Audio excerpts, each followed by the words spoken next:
Hello? Hello?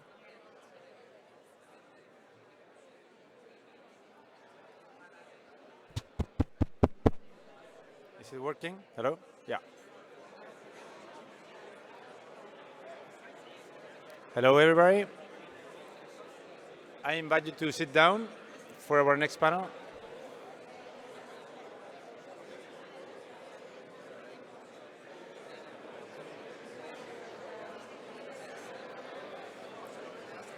We will start our next segment now. Welcoming Miss Rosanna Costa.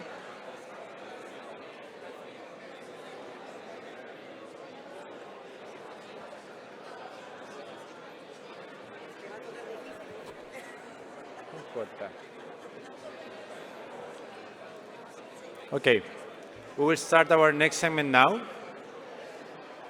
It is great that there is so many to talk about.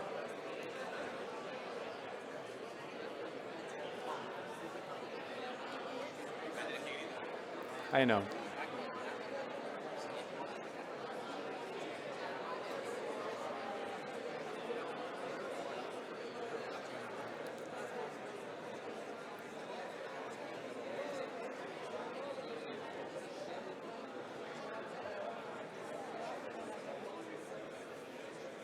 Well, we will start thanking the previous panel. It was very enlightening.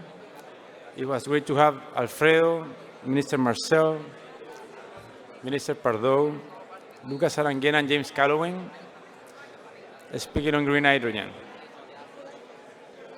It was very clear on the opportunities for Chile and the challenges ahead.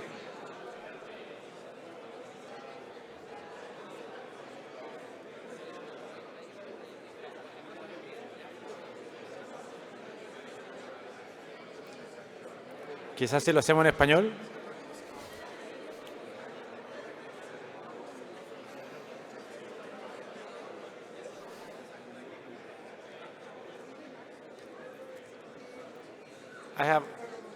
I have all the patience in the world.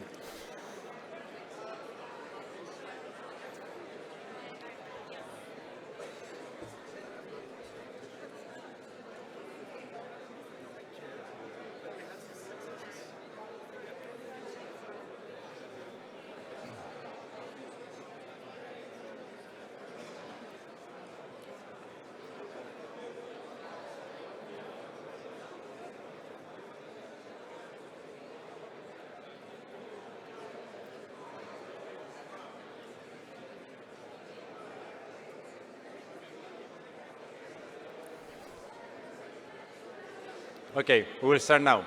O lo hacemos en español, así todos entienden que se tienen que sentar.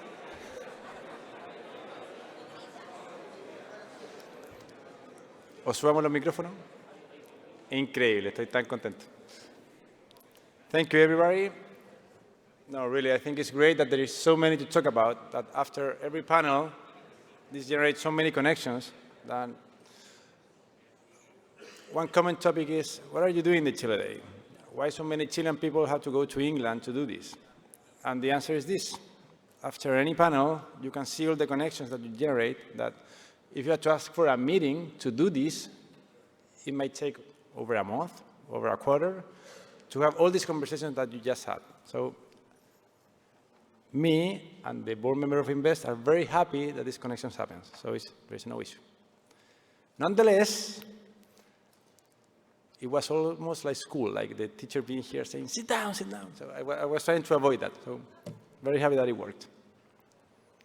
Now, it is my personal honor to introduce our next distinguished speaker. She is the governor of the central bank, an institution that holds a unique and esteemed position as the safekeeper of Chile's economic stability. And listen to this, the guardian of its investment attractiveness. That's a really good title. The Central Bank of Chile has played a pivotal role in maintaining our nation's financial integrity and fostering an environment that attracts investment and ensures economic resilience. So please, give a warm welcome to Ms. Rosanna Costa.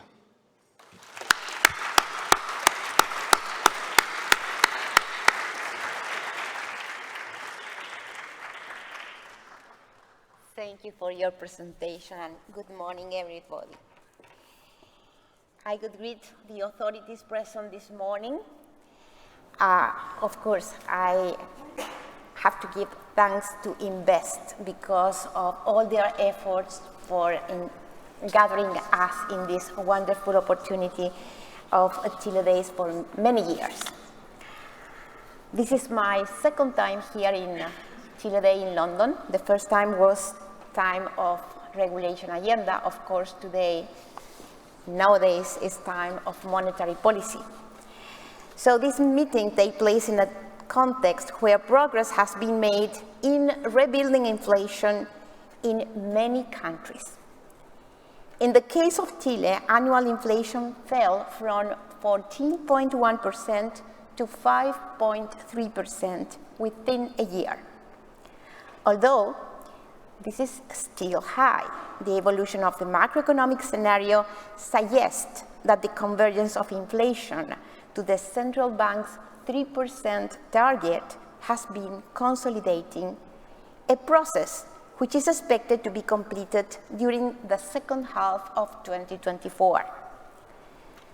This has allowed the board to adjust the degree of monetary tightness, reducing the monetary policy rate by 175 basis points since July to 9.5%. However, as we emphasized in our monetary policy report published last week, although risk has been balancing out, the process of inflationary convergence is ongoing, and we must remain vigilant to deliver price stability to our people. Recent market development and the August CPI print do not change materially the outlook of our monetary policy report. I will take this opportunity to summarize the view of the central bank on the recent evolution and prospect of inflation in Chile and its macroeconomic drivers, the implication for monetary policy, as well as the main risks and challenges ahead. I will also provide a few preliminary reflections on our experience with navigating the inflation cycle over the past few years. Of course, any conclusions are necessarily tentative, as the process of controlling inflation is still underway. Over the past few years, inflation has increased globally due to local and global factors. In the case of Chile, local components have played a very significant role. At its peak, annual CPI inflation reached more than 14 a year ago, way above our 3% target for the 2-year policy horizon. Core inflation, excluding volatile items, also rose to very high level of around 11% during several months. At the central bank, we undertook an aggressive monetary policy tightening, taking the monetary policy rate from 0.5% in July 2021 up to 11.25% in October 2022, and then maintained the rate at that highly restricted level until past July. Over the course of the current year, as tight monetary policy has taken effect, inflation has receded. As the rebalancing of the economy proceeded and convergence of inflation to the target started to firm, the timing was appropriate for starting to ease the policy rate. In August, headline inflation reached, as I have said, 5.3%, and core inflation 7.4% year-on-year, significantly below what we saw a year ago. The decrease has been most pronounced in goods components, including energy, food, and others. Services inflation is also decreasing, but more slowly, especially due to lagged adjustment of regulated tariffs and indexation. The key factor supporting this inflation has been the resolution of macroeconomic imbalances created by massive transfers to households that injected liquidity worth 30% of GDP. This stimulated private consumption in an unprecedented manner, which grew by almost 21% in 2021. Since last year, consumption, particularly in durable goods, has fallen towards sustainable levels. Recent data suggests that the bulk of the adjustment seems to have already occurred. The behavior of consumption has responded to fight inflation conditions in recent quarters, which increased households' financial burden associated with high level of interest rates and inflation.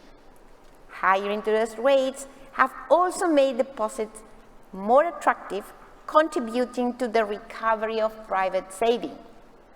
Along with a significant fiscal consolidation in 2022, the recovery of private saving has helped swing the current account deficit from a peak of 10% of GDP in the third quarter of 2022 to 4.5% in the most recent quarter. Of course, the adjustment of consumption has affected domestic output. Real GDP has contracted for several quarters, mostly due to lower retail activity.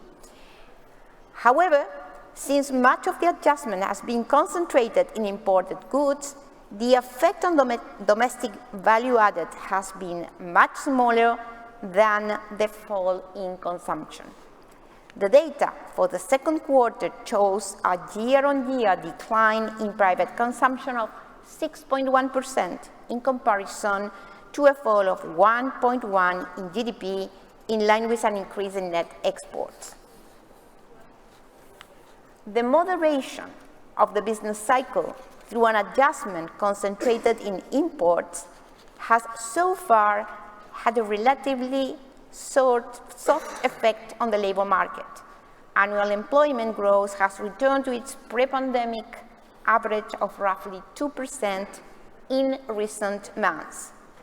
The unemployment rate has fluctuated between 8.5% and 8.8% above last year's figures, at the same time as the recovery of labor force participation has met subdued labor demand. As for wages, these have shown high nominal growth rates influenced by indexation and minimum wage adjustments, but negative real growth rates until recently due to the impact of inflation and declining labor demand in the context of a rebound in labor supply. An additional factor that has contributed to the decline in inflation is the reduction of external cost pressures. Food and fuel prices are lower than last year, following the onset of the war in Ukraine. Other imported good prices have also stabilized, and transportation costs have normalized with the resolution of supply bottlenecks that arose after the pandemic. Another significant determinant of lower inflation pressures has been the behavior of the exchange rate in recent quarters. Compared to its highest level in mid-2022, it appreciated in nominal and effective and real effective terms by around 15%. This reduction occurred in a context where local uncertainty has receded from the peaks of recent years.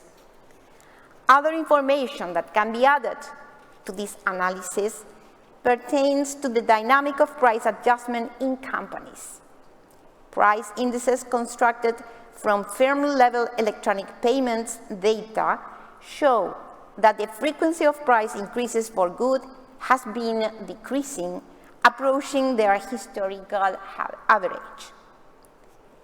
Business surveys conducted by the central bank further highlight the importance of the different determinants of inflation described so far. For several months, companies have been reporting a reduction in price pressures associated with the exchange rate and general cost, while the perceived influence of the level of sales has reached neutral terrain. On the other hand, the surveys also reveal an ongoing pressure of labor costs. Part of this pressure is explained by the impact of inflation on wages through indexation. This will continue to affect price inflation in the coming months, especially of services. In this context, inflation expectation has also fallen significantly. Medium-term expectation from surveys of economic analysts and financial traders and those implicit in asset prices have returned to the 3% target during this year, after showing large deviation over 2021 and 2022. Short-term market expectations have also fallen significantly. Surveys of companies for which we have less history have also started to diminish recently. It is important that the process of consolidating inflation convergence continues to be transmitted to the perceptions and decisions of companies and consumers to reduce the second round effect of high inflation expectation. Inflation expectation above the targets, the impact of local risk and uncertainty in local financial markets, and the excess of liquidity in households introduce additional challenges for our recent inflationary process and for monetary policy. Related to this, inflation forecasts and monetary policy decisions had to rely upon uncertain estimation of consumption propensities. Those estimations were revised upwards several times, given higher than expected household consumption, as we had overestimated the propensity of households to save part of those funds and perhaps also their tendency to react to rising interest rates in this highly unusual situation. Overall, different large shocks, both from the demand and supply side, generated heterogeneous responses of monetary policy across the globe. In our case, the perspective of inflation convergence has allowed to initiate an easing cycle. The red line is Chile. The discussion leads me to make a few preliminary reflections based on the episode of the past few years. Of course, any definite conclusion cannot be drawn in a context where the task of controlling inflation continues to be challenging and is not completed. Also, while a lot of things can be learned from this episode, this will continue to depend on how the situation unfolds. A first important insight is that our monetary policy framework based on flexible inflation forecast targeting has allowed us to navigate the inflation cycle well. This framework entails the commitment by the bank to send monetary policy in a way consistent with bringing the forecasted annual inflation rate to 3% within 2 years, while allowing for transitory inflation deviations. It is important to remember that our monetary policy framework relies upon a floating exchange rate. This contributes to mitigate the impact of shocks affecting the economy and facilitates the adjustment of different markets to those shocks. The monetary policy rate is the instrument to bring inflation to the target based on the evaluation of its drivers for the medium-term inflation outlook. Like elsewhere, our policy framework has severely tested over the past few years due to the significant shocks that strain macroeconomic and financial stability. These shocks increased forecasted inflation, prompting the board to initiate a sharp tightening cycle even before current inflation deviated from target.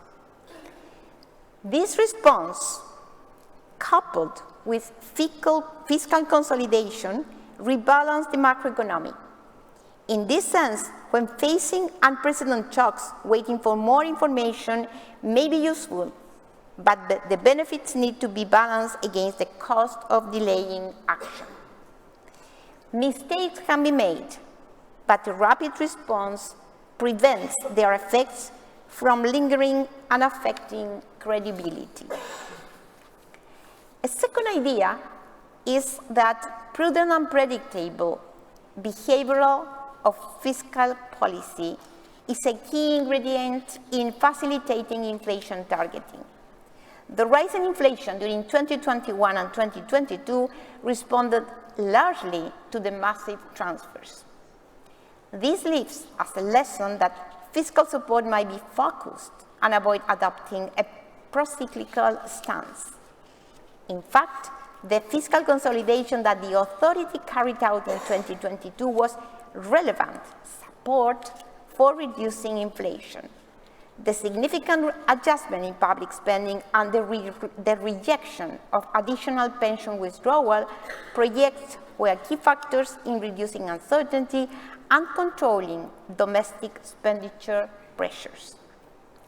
In this way, the fiscal anchor, which was weakened after the strong procyclical behavior in 2021, has been favored by the continuous improvement that have been introduced and the commitment of the authority.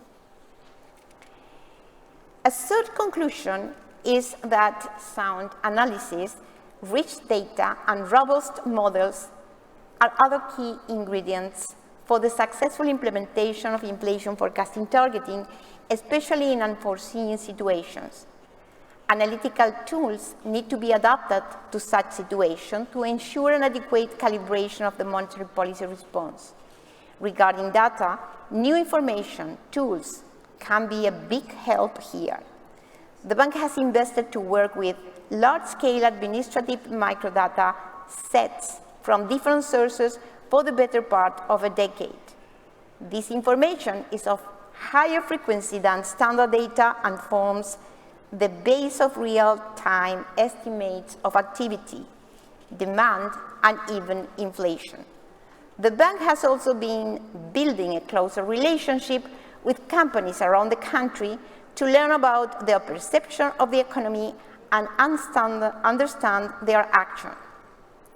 In addition, our staff has been implementing a modeling agenda that is constantly being updated in line with development in the literature and policy needs.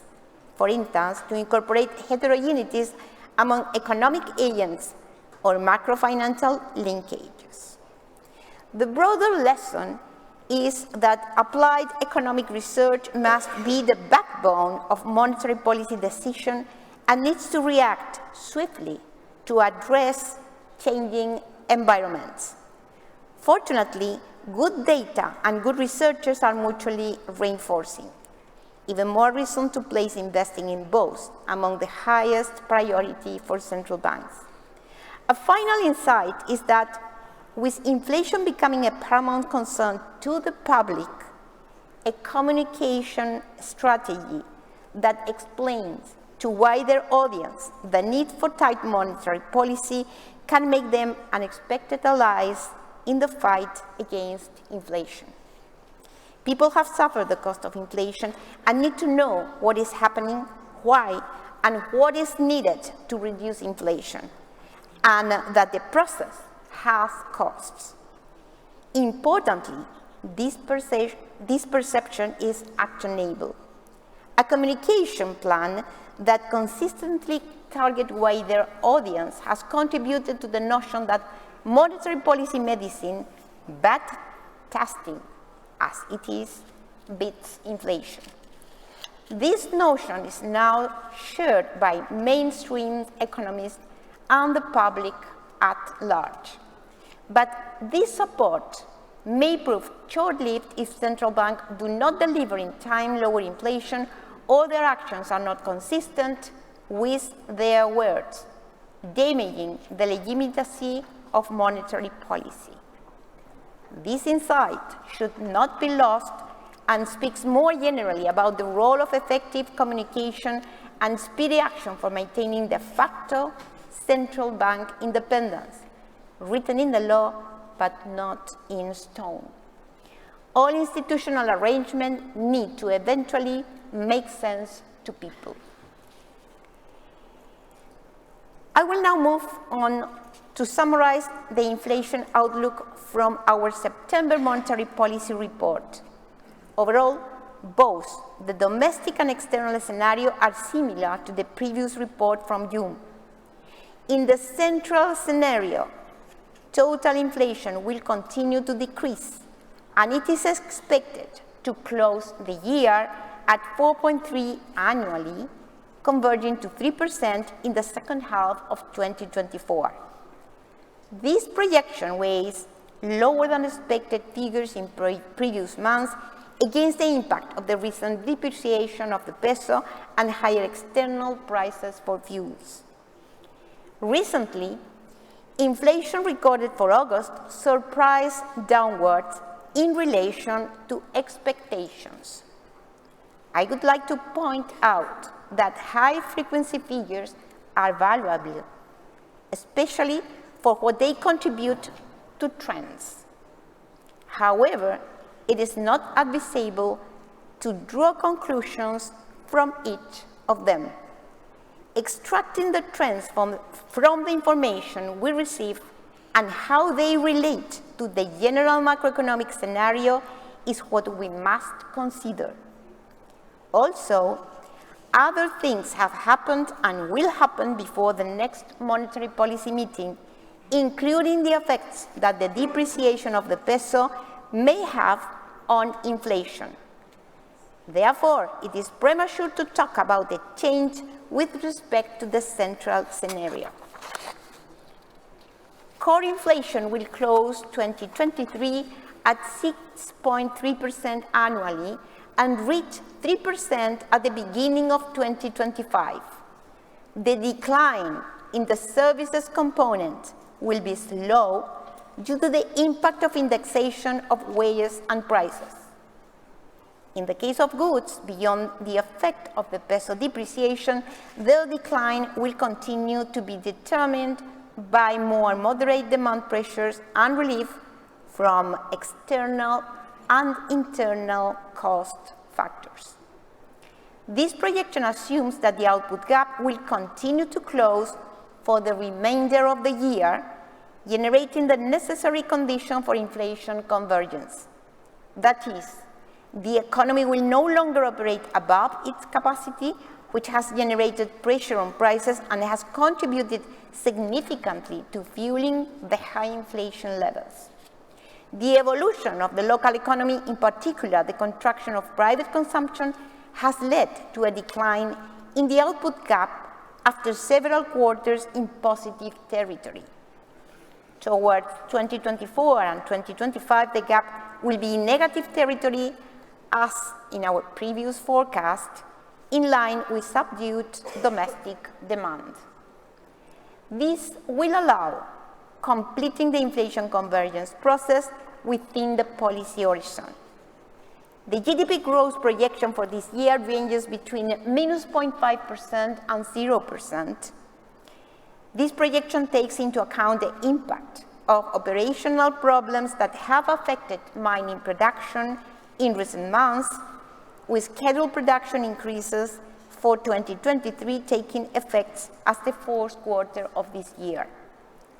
Non-mining activity, on the other hand, will resume positive quarterly variation starting at the end of this year, gradually approaching growth rates consistent with its potential level. For 2024 and 2025, as in June report, GDP growth ranges of 1.25% to 2.25%, and 2 to 3% are expected for 2025. Regarding monetary policy, the board began reducing the monetary policy rate in July. In the central scenario, the policy rate will follow the path outlined in the July meeting.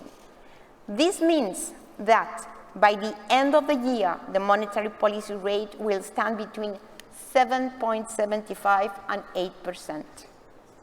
However, the magnitude and timing of the monetary policy reductions process will depend on the evolution of macroeconomic scenario and its implication for the inflation trajectory. Incoming data has not so far altered this strategy, and the main thrust of the message from the September monetary policy report. The set of projections I have just described is what we call the central scenario. It is based on a set of assumptions about the economic environment, agent behavior, and policy orientation. Based on these assumptions, sensitivity exercises can be carried out, which, while keeping GDP growth within the projected ranges, may require somewhat different monetary policy action. These scenarios constitute the monetary policy corridor around the central scenario. The upper bound of the corridor reflects alternative scenarios in which the inflation convergence process is less favorable than expected. The lower bound of the corridor reflects a scenario in which inflation convergence is faster than anticipated. As for most severe risk scenarios, they are mainly associated with the global macrofinancial context. A further deterioration could trigger episodes of high volatility, reduced liquidity, and incentive for capital outflows from emerging economies. In addition to previously identified sources of risks around the US banking system, there are increasing concerns about China, especially related to the evolution of its economy and financial market. If risk scenarios materialize, their implication for monetary policy will depend on how the combination and magnitude of these elements affect the outlook for medium-term inflation convergence. Finally, some final remarks. Let me wrap up by emphasizing that undoubtedly the reduction in inflation is good news for our people. However, the task is not yet completed, and we remain vigilant. Our central scenario is considering the convergence of inflation to 3% during the second half of 2024.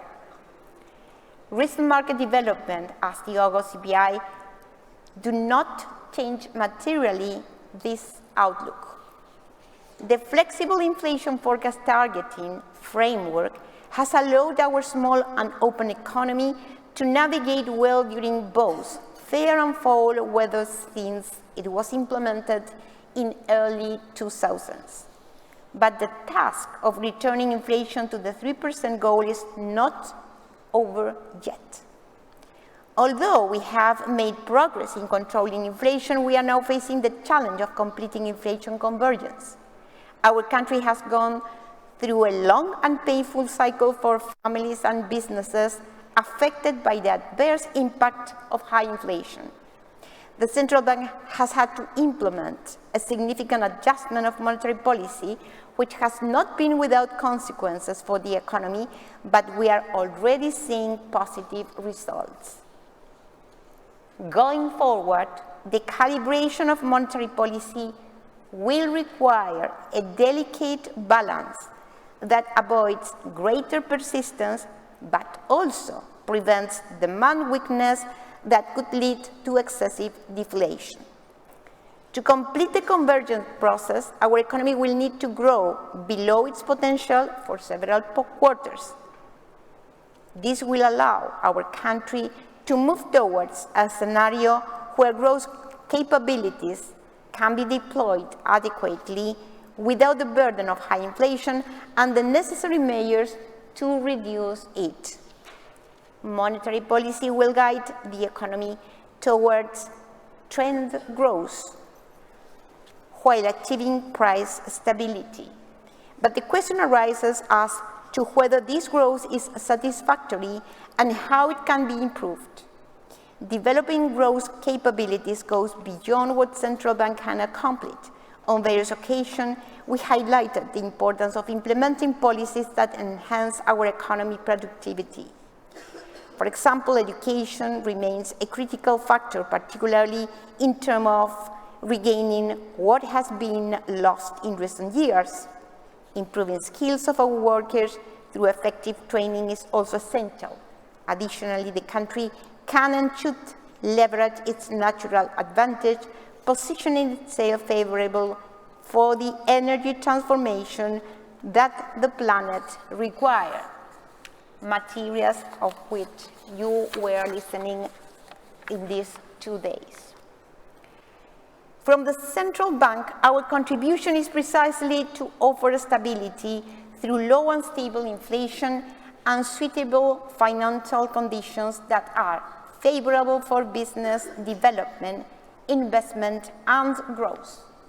As I mentioned, this clears the path for the economy to deploy its capabilities.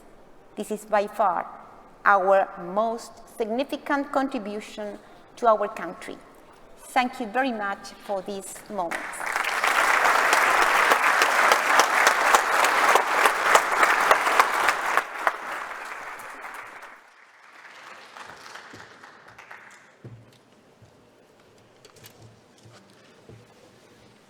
Well, let's give another round of warm applause to Mrs. Rosanna Costa's presentation.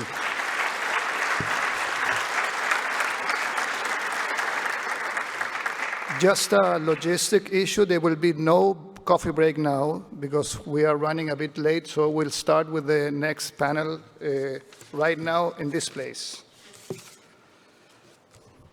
We'll have a very interesting panel. By the way, I'm Hernán Rodríguez, a member of the board of Invest. I forgot that. Today we have a very interesting panel as reflected in its title, Understanding the Power Industry's Conundrum. During the discussion, the speakers will primarily address the present and future of the energy sector in Chile. To do this, we have three very excellent panelists. But before we begin it, and introduce each of the panelists and the moderator, I would like to briefly address the power generation sector in Chile, especially from an historical context, in no more than 2 or 3 minutes. Today, the generation matrix is composed of a very diverse supply. In fact, the installed capacity generation in Chile reaches over 33.5 gigawatts, more than triple the demand on average. The current capacity is made up of 22% hydro, 40% thermal, mainly coal, natural gas, and diesel, 22% solar, and 14% wind. Generation, on the other hand, had a completely different composition in 2022 compared to installed capacity. Has it historically been this way, or have there been significant changes in the supply structure? If we take a look at the last 35 years, we observe significant changes in the industry, starting with the number of participants. In the late 90s, Chile had 4 or 5 significant players in the industry. Today, it is more than 150 companies, from small local developers up to large multinationals, from the 5 continents, deploying all types of technologies from Arica in the north down to Magallanes in the south. Going back to the question about the supply structure, until the late 80s, power generation in Chile was mainly hydro with coal backup. Average demand, on the other hand, reached only 2,000 megawatts in 1990. Today, it is 5 times higher. During 1998, Chile experienced one of the worst droughts in its history, a phenomenon that we have seen practically worsen year after year, with the exception of this year, 2023.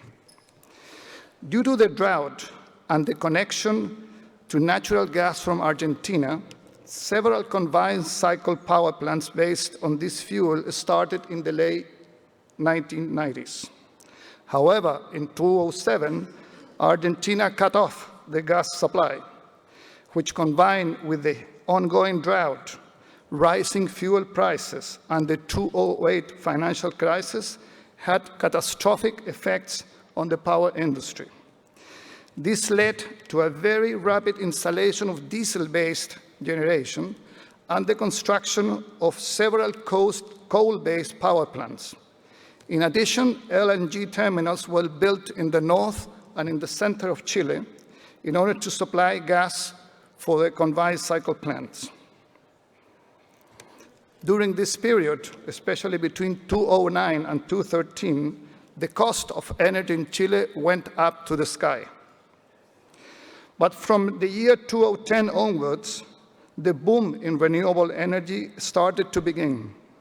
This happened mainly due to the lower development cost of this technology, new bidding terms to supply regulated customers that encourage new players to participate in the sector with relatively cheap options, and the announced decarbonization process. This process, in addition to the commitment made by the country, together the government and the power generation companies, was driven also by the increasing demand from the major free market customers who were demanding more green energy, as we saw yesterday in the mining panel. The strong development of renewable energies, with a lot of generation in the north of the country, has resulted in a major change in the supply structure, with significant challenges, as we will see in the panel discussion. Indeed, some of the challenges we are facing are in regulation, transmission, storage, location, etc. All of this with a huge potential demand due to the eventual development of the green hydrogen industry, as we saw in this morning panel, as well as demand from electric vehicles.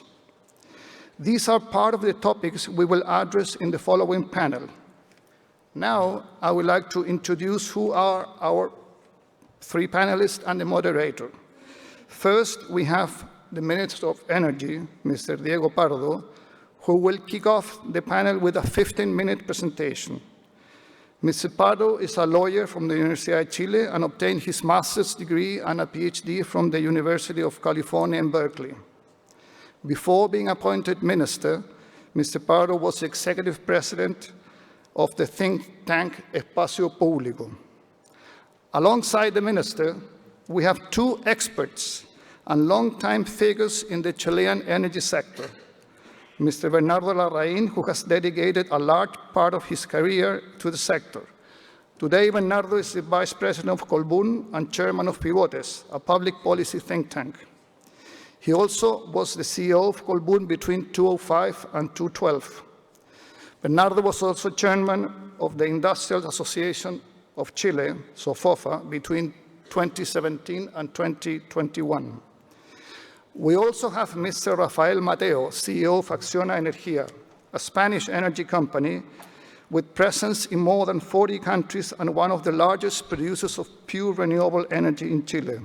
Rafael is an experienced professional in the renewable energy sector and previously held an important role in Endesa Chile between 2005 and 2009 as managing director of Endesa Generación and CEO of Endesa Chile. So he's very familiar with the sector in Chile. The panel will be moderated by Mr. Randolph Brazier, Global Head of Clean Power Systems, WEC Future Energy Leader and Advisory Board Member from HSBC. And following Mr. Pardo's 15-minute presentation, Rafael and Bernardo will make a 5-minute presentation before going into the Q&A. So please give a warm welcome to the 3 panelists and the moderator.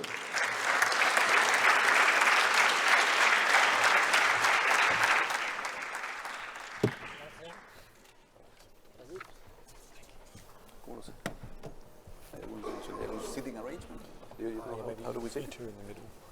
Which in the middle? Yeah. Okay. You in the middle? Yeah. No, okay.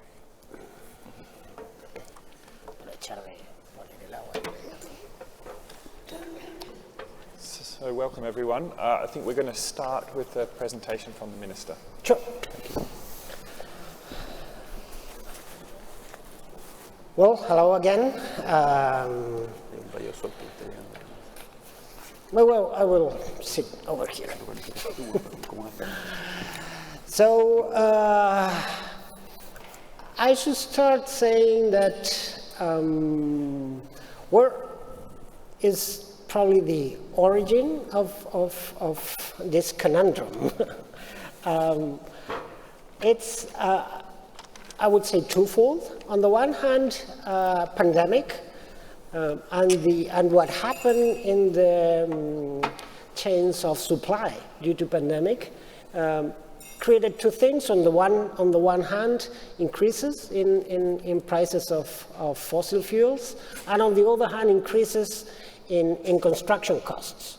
The first increase in fossil fuel prices had an impact on the wholesale market of electricity, and what happened with construction costs had an impact in transmission works. Nowadays, especially in works that are not new lines, but improvements of existing lines, we are about 2/3 of delay in those works. So about 2/3 of the works related to improving transmission lines are delayed substantially. And on the other hand, we have this huge increase in prices of fossil fuels. That means that any imbalances that occurred in the wholesale market, that happened for some time before too, but now, because of this price gap, the impact on the income of generating companies was huge. So this is similar to what other countries faced, but it was, I think, in Chile was particular because the way in which our bidding system works. We have long-term contracts, and these long-term contracts, in many cases, were not able to reward adequately this risk that companies were facing. Of course, in electricity sector, as in many other segments of the energy industry, policies are rather stable. They all come from a set of instruments that put an anchor in energy policies and force us to look at the long term. Those set of policies. And the one in particular that we are implementing as a government is what we call the second stage on energy transition. And our initial agenda for a second stage on energy transition. Why calling it a second stage? You can see there in this graph the participation of each technology. What you have in the horizontal axis is the year. What you have in the vertical axis is the share for each technology. And as you can see, well, early in the 20th century, our country was heavily dependent on hydropower. Then substantial droughts came in at the end of the century. And then you can see a significant investment in thermoelectrical generation. That created a big problem. I would say two big problems. One, that it's related to the communities in which these facilities are located, because thermoelectrical generation, and particularly coal power plants, create local pollutants, and in those communities, those facilities are hugely resisted. And that's, of course, a political problem. And then it created an exposure to international prices. Chile does not produce coal, does not produce natural gas, does not produce diesel. Then this increase in the generation based on fossil fuels created a huge source of risk for the country. Then about 2015, it started the first stage of this energy transition towards clean energy, based mainly on photovoltaic and windmills. That was quite successful, as you can see in the graph. It was quite successful. But solar power and wind power, they are both variable. And then if we want to take away the thermal generation, especially phase out coal, then we need to create, that's a technological challenge. We need to find ways in which clean energy also provides the flexibility that coal power plants give to the system. And that's the center of this second stage of energy transition. And we need to find ways of investing in storage and concentrated solar power. If you see the area of those things together is similar to the area of coal. So in order to get rid of coal, we need to find ways of investing in storage and CSP. That's the plan, and that's what second stage means. In order to implement this second stage initial agenda, there's a lot of things that are going on based on regulation. These are just executive orders. But the heart of our initial agenda for the second stage is this energy transition bill that you can find 3 time frames. On the short terms, we need to find ways to give relief to some generators that are having financial stress due to the increase in oil prices. And that's what we call redistribution of congestion rents. That's the short-term measure. In the midterm, we need to increase the investment in storage, and that's why we are pushing a very ambitious agenda to foster investment in storage. And then long-term, from 2030 onwards, then we have new transmission lines coming in, especially Kimallo Aguirre, a big HVDC transmission line that should be in operation by 2030. So those 3 sequential timeframes are the ones that we are trying to build with this energy transition bill. I will go quickly on the 2 main pillars of this transmission line, on this transition bill. The first one is congestion rents. The correlation between this increase in oil prices, this created that the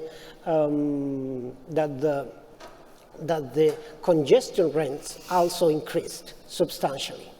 And that means that we have a pocket of funds funded by generators that, according to our current rules, are give back to customers. What we are creating is a different set of rules in which, if this is a normal year, such as 2020, then this entire pocket of congestion rents will be given back to customers. But if it is an extraordinary year, then we will do something different, because extraordinary years require extraordinary measures. And then we will split a little bit this fund. Some of it will go to customers, some of it will go to generators. I could go on the specifics of how this redistribution is done, but the essential idea is that by giving some relief to generators, you can avoid 2 things. First, that bankruptcy terminates some quite cheap and efficient contracts that long-term contracts that enable to supply to customers at a very cheap price, and that has a at about, that's a cost of about $1. And then that the market concentrates itself and that our bidding mechanism is less competitive, and that we estimated that it will have a cost of about $3. Allocating some of these rents to generators, we will believe it will have a cost of about 2 cents of a dollar in the electricity bill. So what you are changing is 2 cents for avoiding something in the realm of $4. In terms of cost-benefit analysis, this is a very sound mechanism. On the second hand, the second pillar of the transition bill is related to storage. What we did, it was to study which substations require more storage, and we find 5 of them that have more potential for storage. And what we are doing is in those 5 substations, what we will do is to create a 2 layers bidding mechanism. On the one hand, we will bid the infrastructure, and we will award the infrastructure to the operator with the lowest bid. And then we will create a bidding for storage services. And then that will be funded by generators. And then just the difference between the cost of the infrastructure and the demand for the service, it will be what is paid by the end consumers. According to our calculations, this difference will end up with a plus or minus of, it's less than a cent of a dollar. And what you save just in technical minimums and ancillary service and other lateral payments is more than that. So then again, this is a very sound policy in terms of cost benefit analysis, because it reduces lateral payments, it reduces curtailment, and also, very important, it reduces emissions. We estimate that with this set of storage mechanisms in place, we will be able to avoid, in the window that goes between 2026, which is when these facilities should be in place, and 2030, that it's where our big transmission line should be in place, we will be able to avoid about 11 million tons of carbon dioxide emissions, which is kind of equivalent to a half of what the electric system produces in 1 year. So again, in terms of cost benefits analysis, especially if you are able to internalize the external cost of emission, this is a very sound technical decision. So, and that's the main goal of our energy transition bill.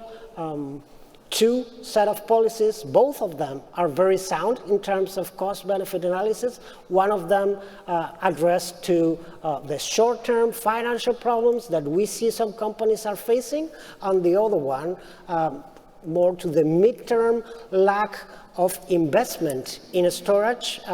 We believe that if we put together both of these policies, then the long term of the electric system, it's much more brighter than without them.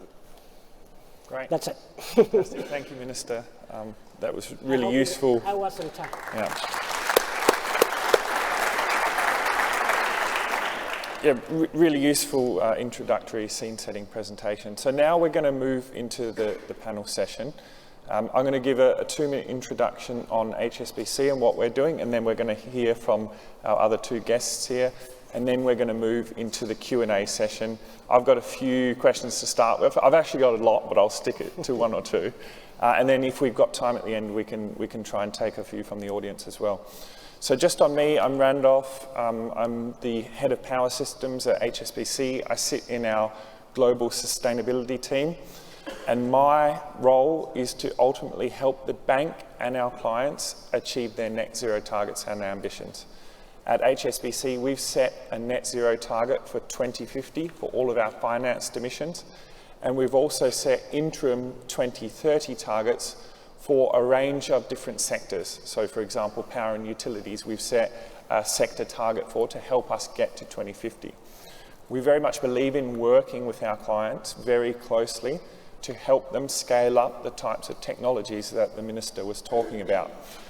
And to do that, we've committed up to $1 trillion out to 2030 to help our clients with projects, activities, different technologies like the renewable ones we've seen to help them scale up those. And a good example is actually the Kimal Lo Agire, excuse my pronunciation, HVDC transmission line, 1,500 kilometres, will be the longest in Chile, one of the longest in Latin America. That's something that we're helping to finance at HSBC. So we're really proud of that, and we want to continue to work with customers to accelerate those sorts of projects. I think the other thing that I learnt is that the Chilean system is not too dissimilar from the British one. Yep. So a lot of the demand is in the middle, and then you've got renewables at both ends. It's just flipped here where we've got the wind in the north and the sun in the south, obviously, because we're in different hemispheres. But yeah, so we really want to work with all our clients across the whole value chain and across the world. We see that as leveraging our ecosystem is key to rolling out these projects. So really looking forward to exploring some of these topics on the panel. So now we're going to hear 5-minute introductions from our other two panelists, and then we'll get to the questions. So we're going to start with Bernardo. Thank you very much, Randolph, and congratulations, Minister, for your presentation. Not only this one, but the previous one regarding green hydrogen, which has a lot to do with the debate on this panel, energy. And it's a pleasure, Rafael, to debate with you and that representing a company like Acciona that is doing great things not only in Chile but also in the world in pushing for renewals in our energy matrix. I would like to basically convey four messages that I think are pertinent to the energy debate, which part of it was expressed by the Minister. What are the issues that are being debated in the energy sector, both in Chile and worldwide? The first is that I would say that this Manichaean energy divide that separates traditional companies against, let's say, renewable companies, basically no longer makes sense at all. So there are a lot of traditional companies, let's say, doing a lot of investments in renewables. Actually, Colbún, the company that I am vice chairman of the board of, is building the largest wind farm, wind project in not only in Chile but in Latam. 800 megawatts of installed capacity, more than $1 billion investment. It equivalates to 50% of the wind power that's being built in Chile today. The four of the largest companies in Chile are building probably half of the renewable capacity being built in Chile this year and the next. And the pipelines of projects is also very, very well balanced between, let's say, newcomers and companies that has been in the power sector for a long time. So that divide doesn't make sense. That's a first very important message. And another example, we have 92 clients with renewal certificates. So that means that the source of that power is 100% renewal. And that's been growing very strongly every year, you know. We have contracts, PPA contracts long term with the main mining companies. So we are facilitating the process of decarbonization through, let's say, market decisions, you know. So they call for tenders and we compete for those tenders and we win those contracts, and they are 100% renewals. We've been leaders in issuing carbon bonds. We are mitigating a lot of initiatives. The rugby national team in the trip to Europe, it's been mitigated by carbon bonds of Colbún, as well as the Pan American tournament in Chile next month. So what I mean is that a lot of companies, let's say, of the old guard are doing a lot in terms of renewal. And we are in the same boat with newcomers, which are doing also great things in the energy industry in Chile. So that's the first point. And I think that so the debate is not about traditional versus renewals, but the debate is about two ways to see how to basically process and manage risk that are taking place in the transition to a decarbonized economy. And there are two views basically, and that's the second message I want to convey. One view is that risks are better transferred directly through regulatory charges to consumers. And the other view, which is the one I strongly believe, is that the risks are better processed and managed by private enterprises competing in an open market, obviously with a proper regulation. This is a sector that has to be regulated, but still that regulation has to be sensitive to the importance of different companies assuming the risk, managing the risk, and if it goes wrong, well, assume the consequences. If you don't establish that principle, I think it's risky for the long term for the development of the sector. And that's happening in Europe. You know, that graph, the top one, is showing how has changed the spot market price in Europe. So going from, let's say, 50 to 500, and not only that, but also that is affecting prices that customers are paying. So not only you have a very big risk, but that risk is being transferred to customers. So, and that the graph below, the bottom line, which is very stable, is Chile prices. So you see the virtue of having long-term PPAs when power generation companies bear the risks. Obviously, they establish schemes to cover those risks in terms of indexation formulas, in terms of a financial instrument to cover the price risk of natural gas, for instance. You have a very deep financial market if you want to cover that risk, and that's available for everybody. So I would say that the price risk is not easily, but there are a lot of instruments to cover that risk. So it doesn't make sense to transfer that, not to cover it and transfer that directly to customers. So that's my view. So you see that in Europe you have a lot of volatility, and that's been transferred in a very big way to final customers, which is not the case of Chile, which is the bottom line, which is very stable. And so you have some, obviously, price spikes, but nothing to do with Europe. You can see prices moving from, let's say, 100 to 700 euros per megawatt hour. And that's not happening in Chile.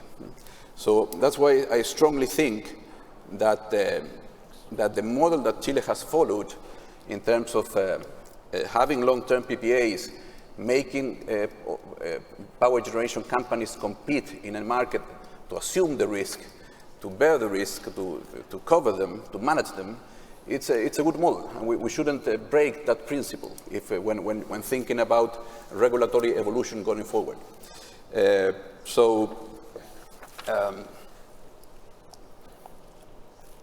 And that's these two views of how to set up a regulatory framework is very pertinent to storage. So storage, you could follow the first route. You can think that storage is part of the transmission network. So basically, companies would invest the capex, they will assume the operating cost, and that's transferred 100% to customers, to consumers. Or you could assume that storage is a service that can be managed by the 150 generation companies that are in Chile now. So look at that number, 150 companies are competing in the generation market today in Chile. So it's a very competitive market, and our view is that storage should be part of that market, and because with storage you can, let's say, do some price arbitration. If there is zero prices in the north, as it is today, and you have higher prices in the south, well, storage would allow you to deal with that unbalance, and that's something that each player has to basically forecast how much value they can basically capture from storage in the market.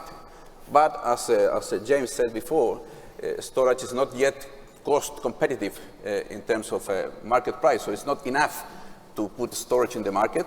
So maybe, and that's I think is the idea of the changes that will be introduced to the bill, to the transition bill, only the balance that you don't capture from the market would be charged to the consumers. And that's a good combination to speed up storage installation, but keep this market principle of including storage into the basically competition and market.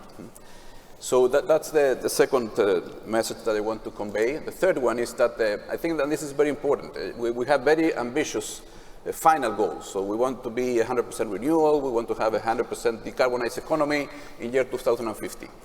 But more important, the final goals are the different transitions to get there. So are the partial goals and the capabilities and the sort of inputs that are required to get that goal. So for me, that's very, very important. I think if you see the case of Europe, I'm sure that they are sort of having second thoughts of not investing enough in, let's say, backup natural gas facilities, in not having infrastructure to import natural gas instead of relying 100% on Russia.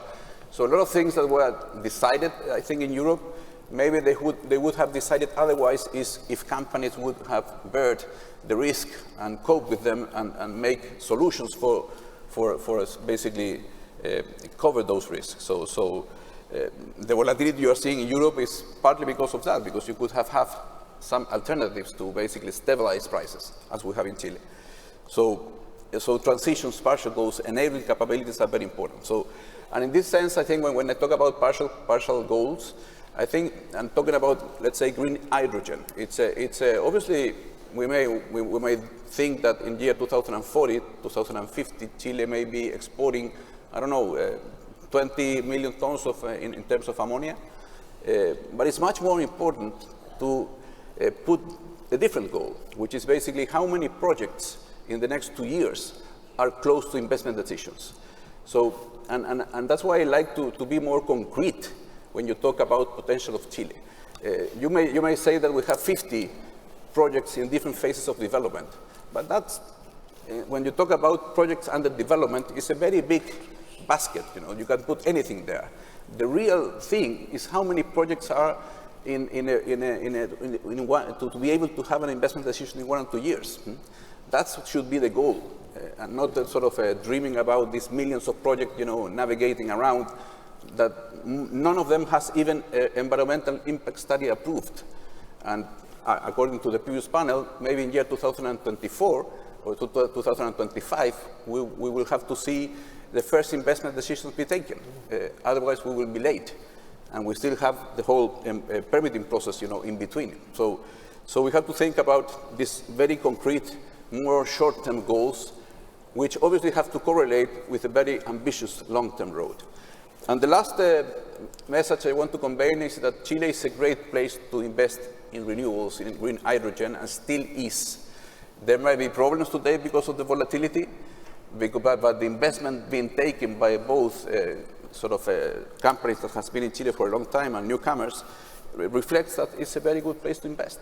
And there is a ranking which is there, you know, just released, that Chile gains some places, you know, so now it's number 14.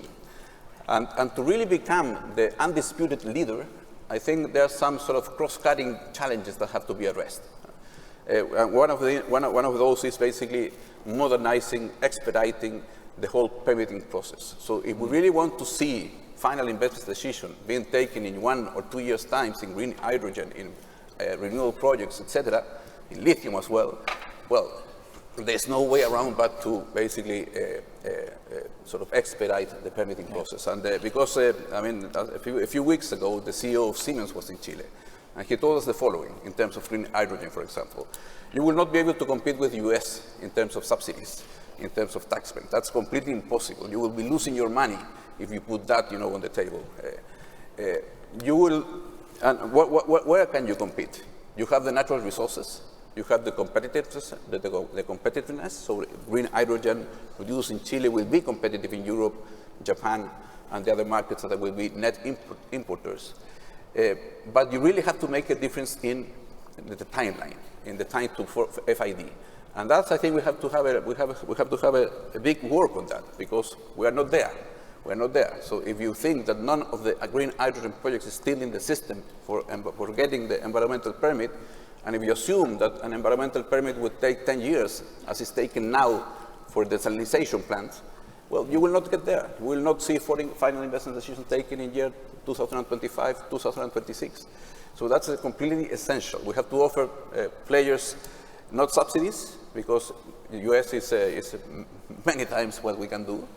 You have to offer things, expedite permitting processes, and once you get the permit, you have to offer them the sort of rule of law that support that permit. And those two things are not there yet in Chile. So those are my 4 messages that I wanted to convey. No, that's really good. Thanks, Bernardo. I couldn't agree more on the permitting. That's a common theme that we're hearing globally. You know, all countries are struggling with this, not just for the renewable plants, but for the grids as well. And building out the grid is a huge challenge. Okay, so last but not least, let's hear from Rafael.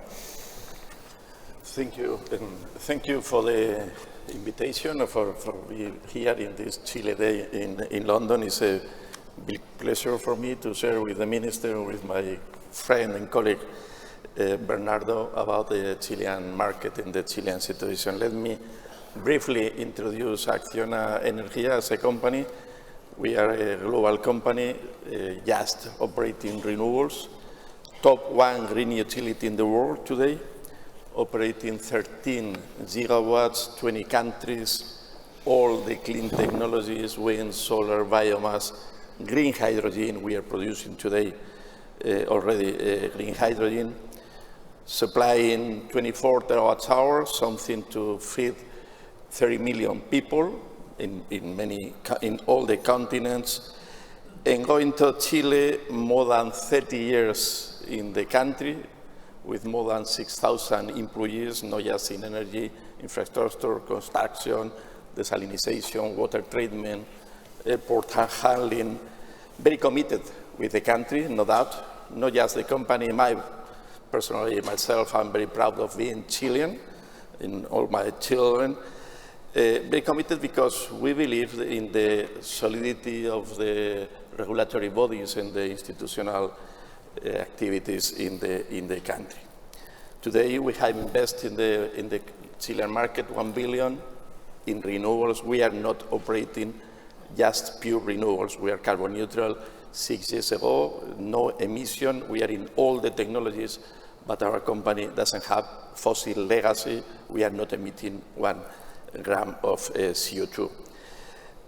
Invested in Chile today, 1 billion, and developing more for the future. So let me say that we are also participating in a small, mid-sized 10 megawatts electrolysis project in Quintero, another 20 megawatts electrolyzer project in Antofagasta, Mejillones area.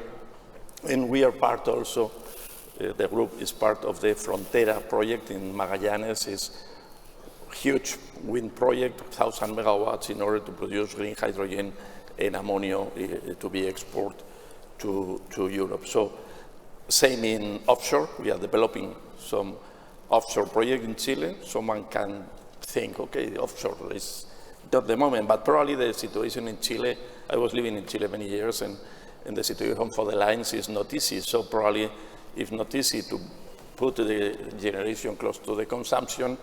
The offshore 10, 15 kilometers from the coast in some areas, in the 5th, on the 8th region, could be easier, high load factor. We are starting with the development of offshore because probably in the life we will see offshore also in the market. But Chile is an island, so there is many islands in the world in terms of energy. Spain is almost an island. And Chile is not having local fossil resources. As an island, is importing all the local resources. And we are living now in the market today a big contradiction. We are importing 20 billions of fossil fuels per year. Let me say better, we are burning 20 billions every year, $55 million each day, burning 20 millions, while at the same time we are not using the full capacity installed in renewables. We are living in a contradiction because we have some disruption or some distortions in the market. Chile today is not an isolated case. Same Europe, same Spain, same Germany, in the mistake of depending on a product that Chile doesn't have. It was a mistake in many countries to base the transition in a product that we don't have, that is the natural gas.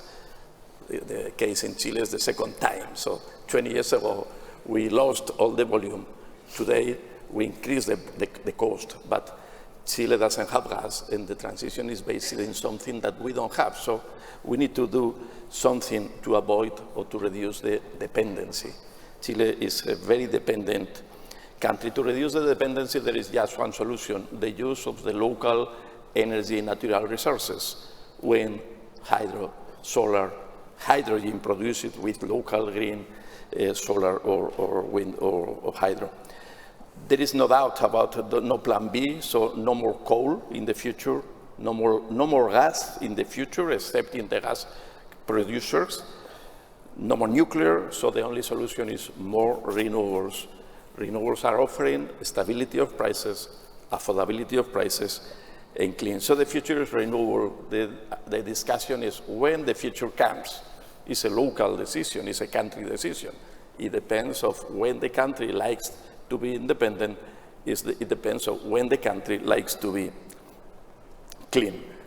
But to burn the money that we don't have, losing renewables that are installed, is a crime under the economical or environmental point of view. We are living today in Chile a very extraordinary situation. I fully agree with Bernardo. The companies are managing the risk. I always say that the most difficult risk to manage is the regulatory risk, because all the rest of the market risk, the companies have tools, financial tools, or PPAs, or many kind of procedures to avoid the risk. But we are not in a normal situation in Chile, and let me talk about 4 points that they are making some distortion in the market. First, delay in lines. More than 7 years of delay in lines. I remember, because I was attending many of the meetings in the road shows 10 years ago, where the Chilean government was looking for investors in renewables, almost promising enough capacity of transmission lines, sufficient transmission lines, and even a nodal market, so with not decoupling. Lines are not there, so we are in an extraordinary situation that we need to resolve. As a consequence, we are wasting renewables that are installed, because 50% of the energy that could be supplied from the north is not arriving to the consumption. Second point that is important: extraordinary price of fuel, of gas, because the war of Ukraine. The Argentina case 20 years ago was extraordinary in the Regulator Act, and as a consequence, Chile modified very fast the composition of the energy matrix. Now we are in a complicated situation, because Chile is importing. Chile doesn't have power of negotiation in the international gas market, and is suffering the prices that Chile is not. Is a price taker. Let me have a very clear example. Past week in Europe, an announcement of a failure in a LNG facility in Australia increased the price in Spain. And Spain never used gas coming from Australia, but is the risk of being in an open international market. And now Chile is suffering a very high price. And this is not a normal situation. This is extraordinary. Third, regulation. There is a case that is not so clear. Renewables are selling the electricity at no price, zero. This is not so clear, because transition means economy, job creation, GDP, but selling at zero is not possible to create jobs. It's not possible to pay salaries. So this is a distortion of the market. Renewables that are making a positive contribution, they are not polluting, they are receiving zero. And fossil plants that they are making a negative contribution in terms of environmental issues, they are receiving the full cost. And the rule globally is who pollute pay, but not the opposites. And let me talk about the fourth distortion, that is dispatching. Maybe we were in the past the coordinator, or the national energy coordinator, or the operator, or the TSO was responsible of the security of dispatching. But now it's not enough. We are living in a trilemma. Trilemma means security, affordability, and clean. So security is not the priority. Probably the priority is a mix in between them, in between the three. And for that, we need to modernize the criteria of the dispatching. Nothing is inflexible in the life. Renewables are not inflexible, gas is not inflexible, combined cycle are not inflexible, even nuclear are not inflexible. So we are in an extraordinary situation with some distortion in the market, and as a consequence of the distortion, the regulator needs to act. When the things are not rolling naturally, it's an obligation of the regulator, it's an obligation of the government, Mr. Minister, to act, to change the rules, to promote a new law. So we are supporting the new law because if we are wasting renewables, we need storage. If no one is installing storage, the government needs to promote storage. We as a company, we are operating storage. We are operating the biggest battery in Texas, 200 megawatts. We are close to announce a huge deal here in the UK with batteries, a similar market to the Chilean, renewables in the north, wind, consumption in the center, and we are probably next week announcing with the announcement of huge deal in storage. Storage will be part, it's not still cheap, but it's part of it will be in the future, but it's necessary. Solar without storage is nothing. Wind without storage is nothing. Storage has existed always. The coal piles in the coal power stations are storage, or the dams are storage. So we are supporting the necessity of installing storage. There are different cases: regulated tolling, arbitrage, offering ancillary services. It depends on the markets, it depends on the moments. But to start, someone has to push. In our understanding, this is the government obligation. This is my intervention by now. Thank you. Thank you, Rafael. I'm glad you mentioned the energy trilemma.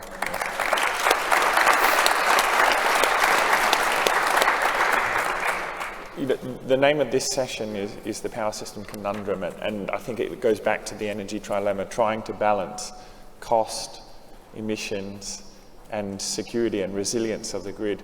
I think we heard quite a few challenges there around grid, storage, intermittency, etc.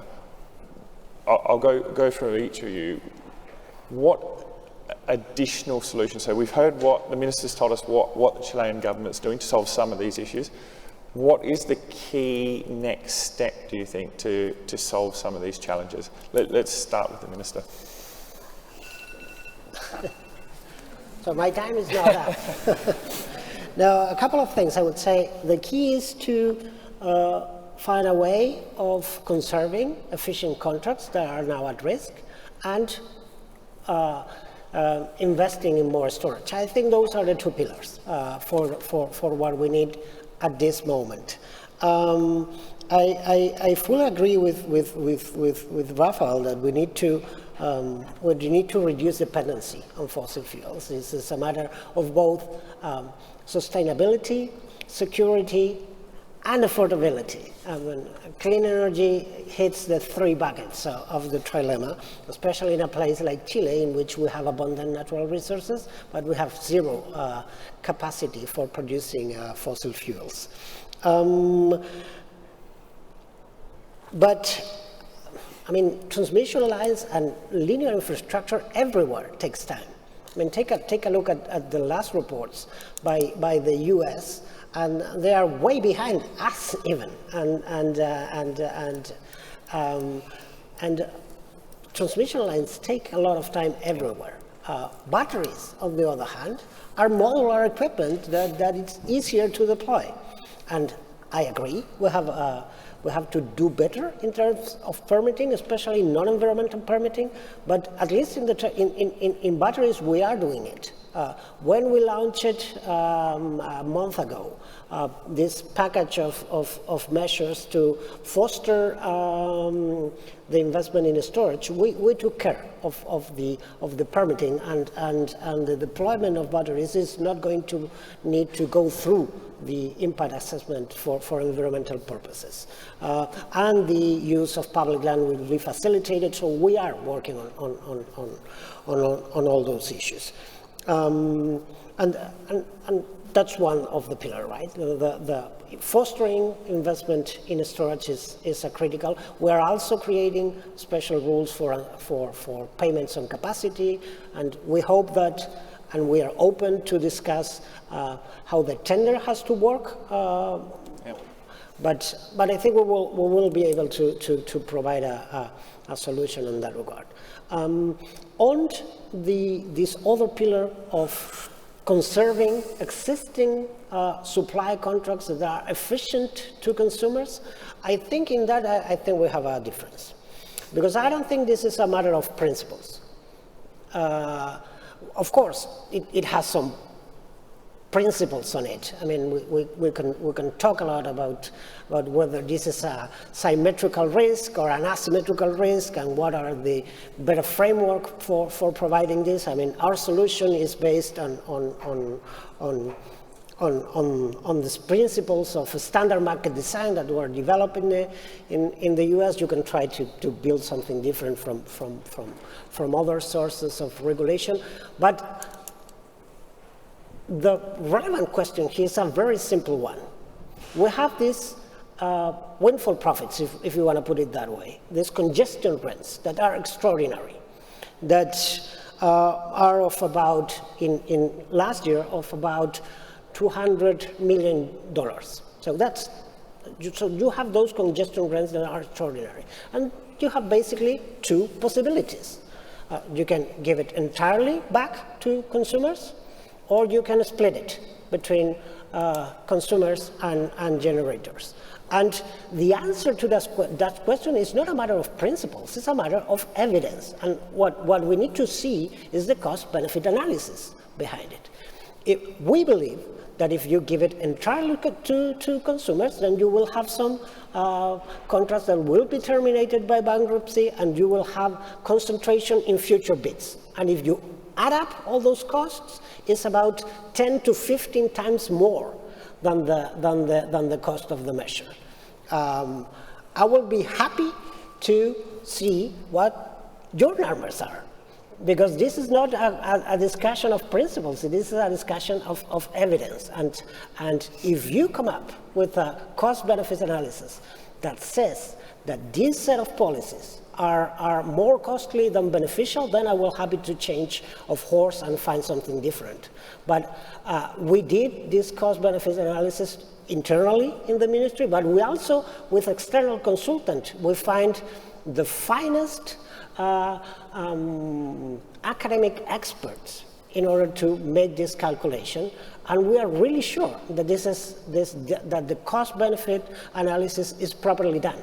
So again, you can try to say that this is a matter of principles, and of course it has some ideology on it, but ultimately it's a very simple question. What do you do with this windfall congestion rents? How do you divide it between customers and generators, and what's the most beneficial way of going about that issue? And I think our solution and the cost-benefit analysis that we made is laying there, and to me is very compelling, at least. Rosanna. Well, I think the first thing we have to do is to basically produce a correct diagnosis. If you don't have a good diagnosis, you will not have good solutions. And let me briefly touch on that. First of all, Ukraine affects fuel prices. They were affected at the end of the 2000s, where basically I was the CEO of Colbún, and we have to absorb that price volatility. And we have to negotiate with clients, but there was no value transfer from the clients to the generators. The generators absorb the risk and absorb the consequences of the decision they've taken. And that's when I talk about principle, principle is not a synonym of ideology. The market design has to be set based on principles. Yeah, right. And that's not ideology. That's nothing to do with principles. So first of all, the price volatility, it's been always there. Due to grain, due to whatever, the price of gas has been higher than the consequence what was the price because of Ukraine. And everybody is dealing with that. You cannot argue that was an exogenous risk that has to be, that comes from the ceiling, you know, from the I don't know where, exogenous and unpredictable. So always has been the case. And that's why when we enter into contract with final clients, we obviously set up indexation formulas. We go to the financial markets to cover those risks. Who can say that you cannot cover the risk of price volatility of fuels? It's the deepest market in the world, you know, so that's not the case. So volatility of prices of fuels, I wouldn't say it's an exogenous risk. Secondly, renewals are selling at zero. That's not correct, Rafael. Renewals are selling at the price you enter into with clients. The zero cost is the marginal spot price. And in any market, when you have a situation of excess supply, no transmission, no capacity to export, let's say, and no capacity to store, the price will be zero. That's economy 1.0. Regardless of if the regulatory framework for marginal spot market, it's cost audited or auctions. We are very happy to enter into that discussion. But you build your projects based on PPAs with final clients, and that's the way you recover your investment. Now, if a company sets up a capacity in one region and enter into contracts in another region, that's a risk that the company is taking. We are not doing that, for instance. Every time we go into a contract with BHP, with Collahuasi, we develop a portfolio of projects around that area, because everybody knows, it's always been known, as you said, Minister, that transmission is lagging behind generation. You cannot assume that this highway is going to be there. Transmission, it doesn't appear, you know, from one day to another. Everybody knows when, from year 2015, that we will not have enough transmission to evacuate the millions of megawatts installed in the north. So if that signal was there, you know, in all the companies, we would have basically installed renewable capacity all around the country, not concentrated in one area of the country. So that's another risk that some companies took, and some other companies didn't take. So there are 150 companies in Chile competing, and only 3 are arguing that there are not many the ones that received the monies that will be transferred from clients to these few companies. Only the companies that has a deficit will receive that transfer. In Colbún, we don't have an interest on this discussion, because we will not be benefit nor damage on this discussion about transferring money from the clients to the generation companies. But the companies that will receive this money is only those that has a deficit. Isn't that a right signal? That companies that have a deficit, you know, will receive, you know, a transfer from the clients? This is not a windfall profit. This is monies that are, by law, that correspond to consumers. It's not that this windfall is being captured by some generators. It's 100% being received by consumers. If you were sort of discussing this regulatory framework ex ante, very happy to enter into that discussion. Maybe it's good to have a mix of some, let's say, risk being transferred directly to customers and some other being absorbed by generators. But this is not the case. You are doing a change afterwards. The risks were taken. So some companies didn't do well, and then you are presenting a bill to transfer some monies from clients. By law, that those monies correspond to clients, those windfall. And why? Because clients are financing the whole transmission system. If there is money in the transmission business, it has to be captured by clients, by consumers who are financing 100% of transmission systems.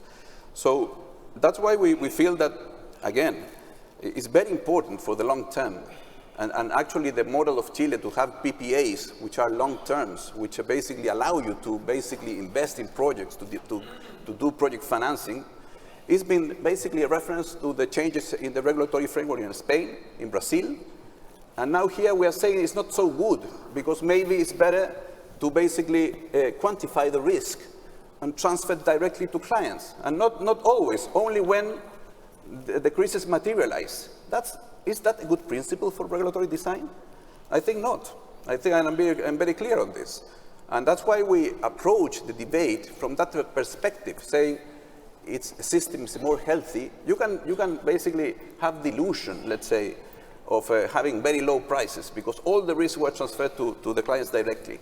But you talk to clients, they are paying now $30 in charges last year, now it's 22, from this, what they call the systemic cost. All these things that are transferred directly to final customers. So they are getting close to the amount they're paying for generation. And that's why they are becoming worried. So Chile it's very important for our mining industry, from our lithium industry, to be very competitive. It's not free, that they are sort of paying charges of $30 of what they call this big bag of, let's say, systemic cost. Because all those are things which are transferring directly to customers. And therefore, that's why I think it's very important to put this place. Maybe this redirection of these incomes that basically belong to clients, it's not a big thing. Maybe it's transitory, but watch out, So it's very important that companies absorb the risk, process the risk, manage the risk. If they think that the price of gas is going to go up for whatever reason, it's gone up many times in the last 20 years for different reasons, at levels higher than what we've seen today. That's why you have, financial instrument, and we every year in Colbún, we set a policy to cover those price volatility. It's not always perfect. We absorb losses. But in general, in the long run, it makes sense, So that's the kind of thing. I don't want the market for generation to become a fully regulated infrastructure market. That's not good for clients. It's better, for the market in Chile. And you see the result, basically. You see the volatility in Europe and the prices that final clients are paying. It's higher than Chile. Why we want to go in that direction, where many charges are charged directly to clients. And we have a higher share of renewals in Chile. And we've done so, with no subsidies, with no special regulation, with no transferring of risk from generators to consumers once the risk is realized. If you want to make a design ex ante to redistribute risk, that's a great discussion, but not after the risk realized. I think that's not a good principle. Rafael, I'm not sure where we're at with time, but just quickly. I don't know exactly how to start, but I see you furiously writing notes there. What's your view on this risk sharing? No, that's clear. Its company is responsible of the risk. So we are a public company listed in the Madrid Stock Exchange. And the risk of a delay in transmission network. Yeah, but would you not say that it was foreseen 10 years ago? This is a political issue. I'm going to go to this point. In terms of managing the risk, all the serious companies have their own system of managing the risk. So we have a very sophisticated tool. We are a company with rating. The rating agencies are asking every month about our contracts. And we have a policy, 80-20, 80-75-25 of our P50 production needs to be contracted globally. It depends, we are managing the different markets, the different countries, but we have internal rules in order to take our risk under control. And talking about competitiveness, the most expensive price today in the Chilean market are the contracts that are linked to the fossil fuels, because the contracts that are linked to renewables or to the CPI are in the lower prices. But we are in an extraordinary situation that is not new. Probably it was a lack of responsibility of the last government, the last governments, to maintain the open access, don't having transmission. Maybe in order to analyze the curtailment, some kind of first in, first out procedure should be operating. But the situation was, okay, come on, investors, because this is the most attractive market to invest in renewables, but there is no transmission. This is not responsibility of the companies. This is the responsibility of the country, of the government, of the different governments. This is one, the past, and the past. Because there were lying or not promising exactly the correct solution. And today, because you agree, when Acciona came to the Chilean market to invest in renewables, 10 years ago, we were the first company going into the market. There was enough transmission for us and for the rest. There are no transmission for the last one, for the company that is coming yesterday. But at the end, when we are talking about curtailment, the curtailment is for everybody. So we need to clarify, because we are suffering an extraordinary situation and we need extraordinary solution. The law is not flexible. It's not written in stone. Let me talk about the congestion rents. Belongs to the consumer the normal level of congestion rents. But with the congestion rents are extraordinary, for the consumer it's a windfall profit. And the consumers? For the consumer it is a windfall profit. Which is a good thing. I don't know. Because for someone it could be a windfall loss. So we need to consider that the consumers are receiving a windfall profit, extraordinary, and some companies in the market are having a windfall losses. And let me say about the investment destination. So in the last 2 years, there was a banker here, in the last 2 years, no project financing in Chile. Yesterday, IHS published a list of the loss of attractiveness to invest in renewable. Brazil, Chile, Turkey was losing attractiveness because today there is no more room to invest in renewables unless more batteries or unless more lines. We have seen, the minister explained before, that the Quimal-Lo Aguirre line is coming in 30x. So no more investment without lines, no more investment with batteries. Line is not coming suddenly. So the solution is to invest in batteries. But this debate is not in between traditional or modern. There is a debate, even it's not a debate in between technologies. This is the classical debate. Companies that needs to protect the legacy assets as much as they can, or companies without legacy assets that are coming into the market. So I was past week in Madrid in the panel with all the oil and gas company. All of them, oil and gas company, were green. Okay, the transition, but please, very slow transition. So at the end, depends of what the market decide. Independency and climate change. It's a local decision. We are just investors. The capital is going into the best market to invest. We are investing here in UK, in Australia, in India, in South Africa, even in Spain. In Chile, we have projects in the future, but the capital is looking for the best attractive market. So today, without more lines, without more storage, it's very difficult to invest in renewables.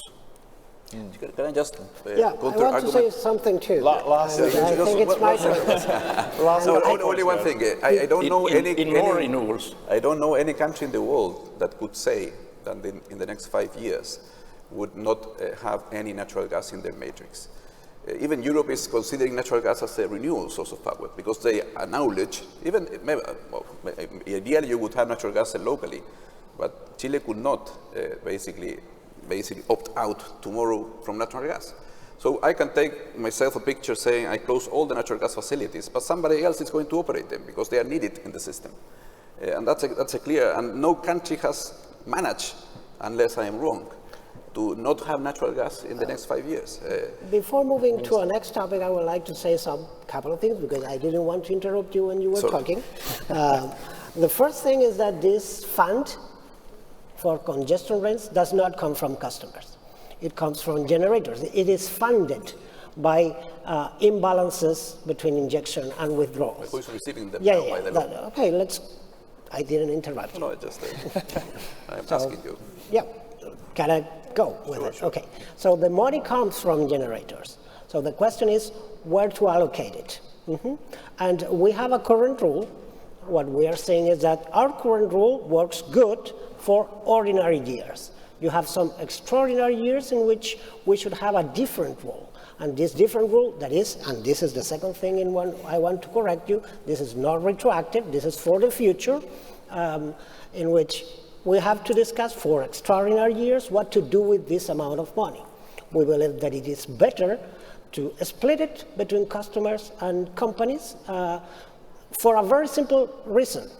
Because in the short term, you have a bigger probability of keeping efficient and cost-efficient contracts.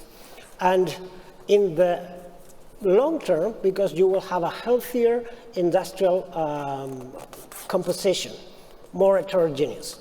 And maybe in this we don't agree, because from what I see from you is that you believe that this is a wrong signal, that we have that will create some harm in the long term on the composition of the industry. Great, but you have to measure it, because we measure it, and after we measure it, we compare the cost and benefit, and we believe that it's 10 times more the benefits than the costs. If you can come out with a number that says that industrial organization will be worse, and the costs are larger than the benefits, then happy to discuss it. But then again, it's not a matter of abstract principles. It's a matter of very concrete numbers. Yeah. Well, I think we're going to have to. I think it's lunchtime. Sorry. I mean, this was a great debate. I mean, these are really challenging questions, but getting this right is essential, because it's the electricity system that's going to do most of the heavy lifting for reducing emissions. And I think something we can all agree on is that any sort of policy or regulatory design needs to be based on taking a systems approach, thinking about the whole energy system from end to end, generation, transmission and distribution, and demand. We didn't even really touch on demand and how actually that can play a big role as well. But thank you very much, everyone. It was a fantastic debate. We could be here for hours.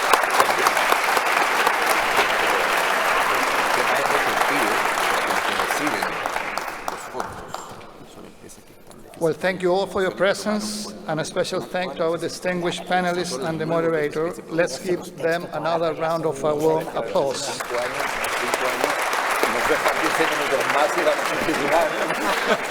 Now we'll have a networking lunch, and we'll ask you to be here back at 3 p.m. for the political session, where we have two senators from Chile, Senator Paulina Bodanovich and Senator Rodrigo Galilea. So see you here back at 3.